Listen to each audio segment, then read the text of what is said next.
Hello students, welcome to our genetic bio classes. तो आज की इस वीडियो में हम लोग पढ़ने वाले हैं ह्यूमन रिप्रोडक्शन, मानव जनन का पार्ट 5। इससे पहले वाले वीडियो में मैंने और भी पार्ट डाल रखे हैं, आप वहां से उसे देख सकते हैं। तो चलिए स्टार्ट करते हैं आज का ये वीडियो। प्राइमरी सेक्स ऑर्गन, प्राथमिक जनन अंग के चौथे अंग के बारे में हम लोग पढ़ने जा रहे हैं, ठीक है, जिसका नाम है पेनिस। ठीक है, कहता है the penis is male genital which occurs outside of the abdominal cavity. मैं इसे हिंदी में भी पढ़ देता हूं। सीसन, पेनिस को सीसन कहते हैं हिंदी में, याद रखेंगे। सीसन नर जननांग है जो उदर गुहा के बाहर होता है। जो पेनिस होता है ना, पेनिस ये शरीर के बाहर, मतलब कि उदर गुहा जो पेट वाला हिस्सा होता है ना, उसके बाहर होता है। ठीक है, कहता है its length is about 5 to 8 centimetre. Season की लंबाई 5 से 8 सेंटीमीटर तक होता है। जो पेनिस होती है ना, उसकी लंबाई कितनी होती है? 5 से 8 सेंटीमीटर तक ये लंबा होता है। The head of penis called glans penis. Season के शीर्ष भाग को सीसन मुंड कहते हैं। जो पेनिस का ऊपर का हिस्सा होता है ना, आगे का हिस्सा, उसे क्या कहते हैं? सीसन मुंड कहते हैं, इंग्लिश में ग्लांस पेनिस कहते हैं। ठीक है, कहता है glans penis is covered by a folded skin known as prepuce. सीसन मुंड मुड़ी हुई त्वचा से ढका होता है, जिसे सीसन मुंड छद्म भी कहते हैं। ठीक है, prepuce is also known as foreskin. सीसन मुंड छद्म को अग्र छद्म भी कहते हैं। तो पेरिपस और किस नाम से जाना जाता है? फोर स्किन के नाम से भी जाना जाता है। मतलब सीसन मुंड छद्म किस नाम से जाना जाता है? अग्र छद्म के भी नाम से जाना जाता है। ठीक है, चलिए डायग्राम की सहायता से इसको समझ लेते हैं।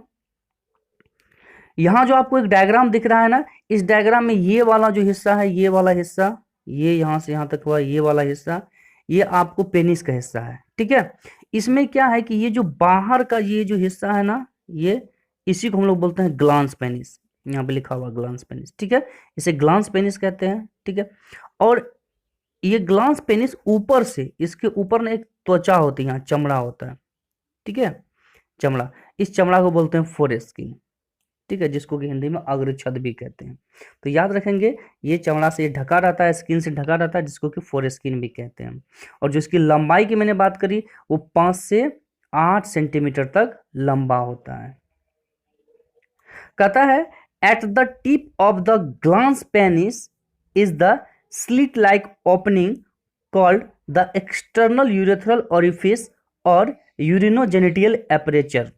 सीसन मुंड के शीर्ष पर एक दरार जैसा खुला द्वार होता है, जिसे बाह्य मूत्र मार्ग छिद्र या मूत्र प्रजनन मुख कहते हैं।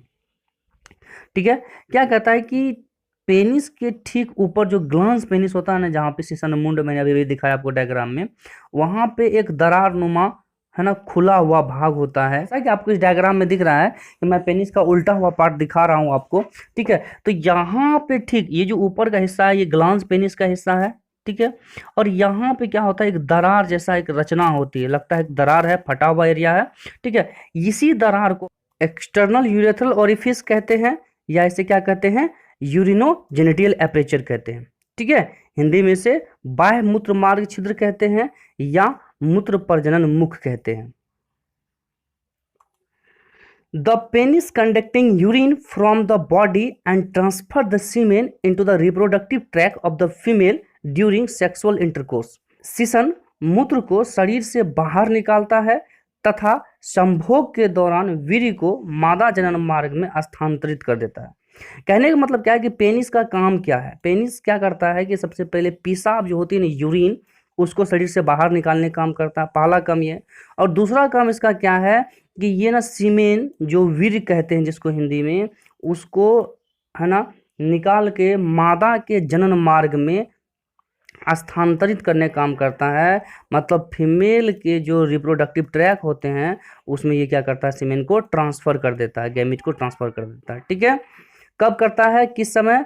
सेक्सुअल इंटरकोर्स के समय। ठीक ना, संभोग के दौरान। सेक्सुअल इंटरकोर्स को हिंदी में संभोग कहते हैं। शारीरिक संबंध जिस समय होता है एक नर और मादा में, उस समय नर क्या करता है?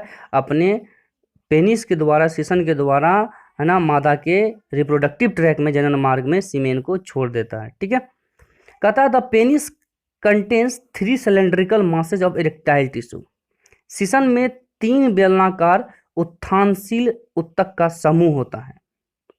अब ये 3 समूह क्या होते हैं, इनको जान लेते हैं डायग्राम से। जैसा कि यहाँ पे एक डायग्राम दिख रहा है पेनिस का, ठीक ना, इसमें आपको ना 3 सिलेंड्रिकल स्ट्रक्चर दिखेंगे, 3 बेलनाकार रचना दिखेंगी, एक ये वाला, दूसरा ये वाला और तीसरा ये वाला, ठीक है। जिसमें से ये वाला और ये वाला, तो ये दोनों एक ही है जिसका नाम है कॉर्पोरा कैवर्नोसा, और जो ये बीच वाला है एक, इसका नाम है कॉर्पस स्पोंजियोसम, ठीक है।